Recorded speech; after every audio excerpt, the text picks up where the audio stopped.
Bismillah. Inshallah, first question from online. Initials WR from Scarborough, Toronto, Canada. How do we define beautiful recitation of the Qur'an? Some people seem to be going into extremes by singing in their recitation. Is this correct?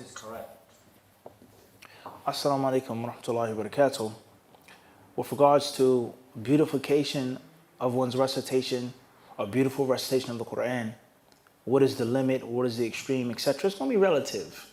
It's going to be relative. There are certain people, certain reciters, certain scholars of the Qur'an, which have a very simple, basic, quote-unquote, dry recitation of the Qur'an with perfect tajweed, the tajweed rulings, the makharij, this is ikhfa, this is ithar, this type of med, that type of med, etc. And that's it.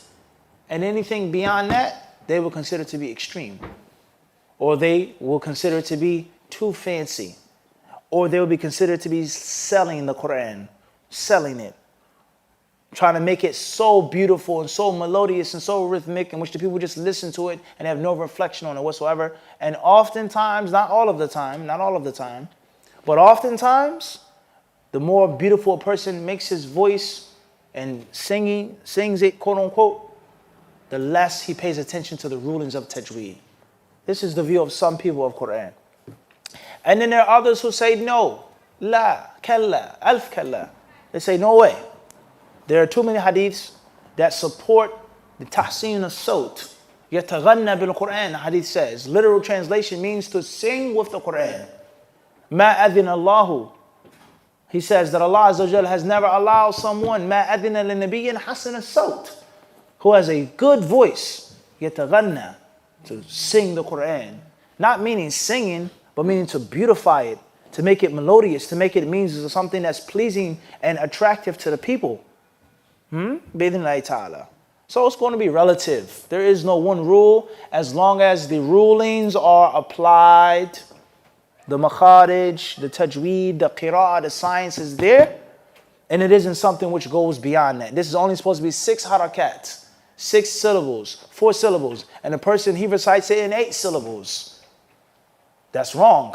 Even if it sounds nice and good, now you're singing it. Now that's too much now, because you're going beyond the rules. But if a person keeps within the amount of syllables and his voice is beautiful and soft and sweet, they say there's nothing wrong with that. Rather, the Quran and the Sunnah prove the exact opposite. So it's going to be relative from time to time, place to place. You may go to Egypt, they may recite a certain way that they don't recite in Saudi. And the people in Saudi have different. They're different. They have difference. You may go to some masjids, which is a Bedouin masjid, or some Bedouin reciters, and their recitation is very simple and it's totally different than that which is commercial, or that which is in this big masjid or that big masjid. So it's going to be relative. It's going to be subjective, with the condition of dabit, the precise regulation, or the ahkam, the rulings. As long as they're not violated and the rulings are respected and upheld, then recite as you want to recite. Some brothers have naturally a beautiful voice. Some brothers have naturally a rough, scratchy voice. It's relative and it's subjective. Allahu alam.